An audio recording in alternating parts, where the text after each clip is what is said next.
नाज़रीन इकराम, हालात का जबर या बदलता हुआ बयानिया। असद कैसर ने कौम से माफ़ी मांग ली है।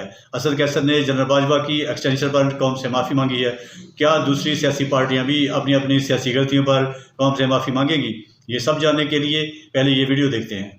साहब आज हमारे साथ मौजूद हैं। पाकिस्तान तहरीक इंसाफ से हमें ज्वाइन कर रहे हैं शाहिद खट्टक साहब, सीनियर सियासतदान रुकन कौमी असेंबली शेर मरवत साहब भी हमारे साथ मौजूद हैं। बहुत बहुत शुक्रिया मेहमानों का। शाहिद खट्टक साहब, अच्छी बात है, एक अच्छा अमल है, एक माफ़ी का आगाज़ किया गया है, लेकिन जो बाकी चीज़ें हैं खासतौर पर 9 मई, क्या उसके हवाले से भी माफ़ी मांगने का इरादा है? बिस्मिल्लाहिर्रहमानिर्रहीम। मंसूर साहब, आपने बड़ी डिटेल में हमारी माफ़ियों का जिक्र किया, तो अगर आप रहें इसी तरह आप नवाज शरीफ, आसिफ अली जरदारी और दीगर लोगों की गलतियां गिनवाते तो बेहतर होता। लेकिन आपने जितनी भी गलतियां गिनवाई वो या इंतज़ामी तौर पे है या इमरान खान साहब के 28 साल जो जदोजहद है उसमें मुख्तसर जो छोटी छोटी गलतियां हैं आपने उनका तस्करा किया। शुक्र अल्हम्दुलिल्लाह मंसूर अली खान ने ये नहीं कहा कि इमरान खान चोर है। शुक्र अल्हम्दुलिल्लाह मंसूर अली खान ने ये नहीं कहा कि इमरान खान ने जो है वो पाकिस्तानी कौम के टैक्स का पैसा चोरी किया। शुक्र अल्हम्दुलिल्लाह मंसूर अली खान ने ये नहीं कहा कि इमरान खान साहब जो 3.5 साल उनके दौरे हुकूमत रही उसमें इमरान खान ने कोई जाती फायदा लिया। और रही बात जनरल बाजवा के एक्सटेंशन के हवाले से जो आपने तस्करा किया असद कैसर साहब के बयान के ऊपर, देखिए वो भी उस वक्त अगर हमने एक्सटेंशन दी थी तो उसके भी एक उन्होंने हमें आर्गुमेंट्स दिए, वैलिड आर्गुमेंट पेश किए कि जी अफगानिस्तान में ट्रांजैक्शन पीरियड है तो अमेरिका का इनखला है, तो उस हवाले से बड़ा मुश्किल होगा चूंकि एक सेटअप चल रहा है जो अफगानिस्तान के और अमेरिका के इनखला को बेहतर समझता है। तो फिलहाल आप इसको कंटिन्यू करें ताकि अफगानिस्तान का जो जंगी सूरत हाल है वो पाकिस्तान के ऊपर उसके असरात कम हो और जो पॉलिसी हमने बनानी है उसको हम इंप्लीमेंट कर सके। तो इस तनाजुर में हमसे एक्सटेंशन ली गई, बावजूद इसके कि वो हमें नहीं देनी चाहिए थी। हमने कौम के सामने वो तमाम चीजें रखी कि जनरल बाजवा को एक्सटेंशन दे के हमने गलती की। आप इसको सियासी गलती भी कह सकते हैं, ह्यूमन एरर भी कह सकते हैं, और ये नहीं करना चाहिए था। एक नया सरबरा आता, वो फौज को टेक ओवर करता, वो फौज को आगे जाके लीड करता। तो अगर हम बड़े का भी तस्करा करते, आप इसी तरह अयूब खान का भी तस्करा करते, परवेज मुशर्रफ का भी तस्करा करते, इसी तरह जो पाकिस्तान पीपल पार्टी ने जो एक्सटेंशन दी थी आर्मी चीफ को उसका भी तस्करा करते, और आप ये भी बताते कि जनरल बाजवा को अपॉइंट करने वाले वो मुस्लिम लीग नून थे। हमने तो अपॉइंट नहीं किया था जनरल बाजवा को, हमने तो आर्मी चीफ नहीं लगाया था। आर्मी चीफ तो मुस्लिम लीग नून के दौर में लगा। और आपने जो अभी आरटीएस का जिक्र किया, इलेक्शन कराना तो इलेक्शन कमीशन का काम था, हमारा उससे क्या लेना देना था। देखिए ये सारे वो चीजें हैं जो बेसलेस एलिगेशन है हमारे ऊपर। हाँ, आप ये कहते कि जिस तरह इस इलेक्शन में फॉर्म 47 चला, ये पाकिस्तान की तारीख में कभी नहीं चला। जिस तरह 26वीं आईनी तरमीम के जरिए जुडिशरी को इस वक्त मफलूज किया गया है, इसकी मिसाल पाकिस्तान की तारीख में नहीं मिलती।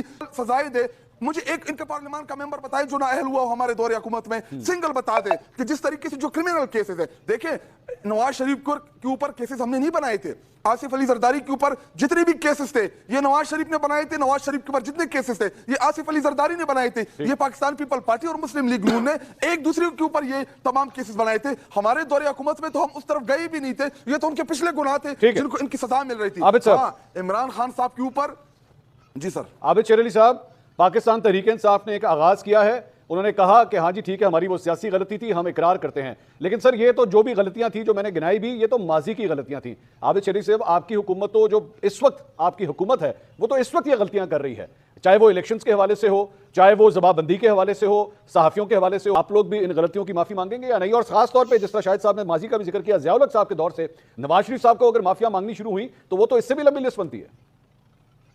बहुत शुक्रिया मंसूर साहब, आप एक मेरा ख्याल चीज़ भूल गए, जनरल कौम का बाप होता है, शायद इस पे आप भूल गए कि वो भी माफ़ी के काबिल था। बूट को रखा गया सामने, बूट को आपको भी याद होगा कि किस तरह बूट को एक टीवी शो पे रखा गया, इन्हीं के रुकने पार्लियामेंट थे।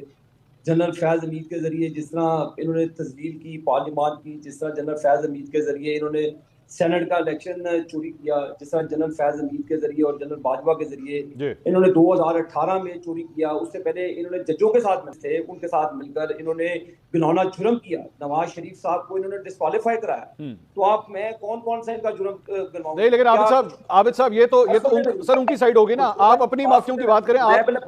आपने कितनी माफिया मांगी सर? इमरान खान ने क्या चाहता कि जी मुझे तो पता ही नहीं कि असेंबली कौन चलाता, वो तो मैं जनरल फैज़ हमीद से चलवाता था, वही सेनेट के बंदे अरेंज करता था, वही एमएनए एमपीएस को हां के लाता था।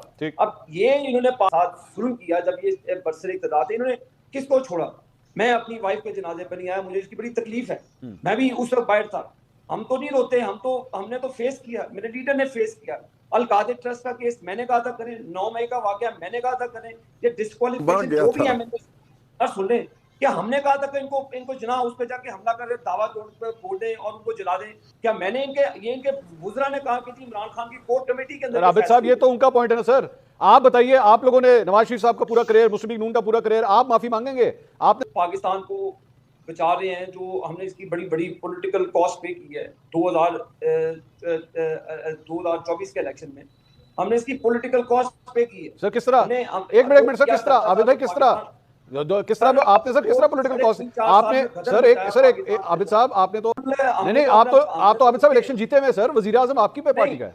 मेरी अर्ज सुन ले, जो हम थंपिंग मेजॉरिटी के साथ आते थे, जिस तरह नवाज शरीफ साहब के साथ 2/3 मेजॉरिटी पे आए, हाँ। इन्होंने 2/3 मेजॉरिटी वाले बंदे को 2 जजेस की कलम से कर गई, ठीक, उस वक्त इनको कोई तकलीफ नहीं होती। ठीक। मेरा मंसूर भाई ये सवाल करना बनता है, इसका जवाब कौन देगा? नहीं तो इस तरह तो आबिद साहब नाज़रीन इकराम, वीडियो आपने देखी, आपने देखा। चाहिए तो ये कि सियासी पार्टियां जो है वो कौमी मफाद में काम करें, कौम की खिदमत के लिए काम करें, लेकिन अपने अपने मफाद के लिए ये सियासी पार्टियां काम करती हैं और आवाम के लिए की भलाई के लिए कोई भी काम नहीं करती हैं। वीडियो आपने देखी, उम्मीद है वीडियो आपको पसंद आई होगी। मिलते हैं किसी नई वीडियो में। अपना बहुत बहुत ख्याल रखिएगा। अस्सलाम वालेकुम।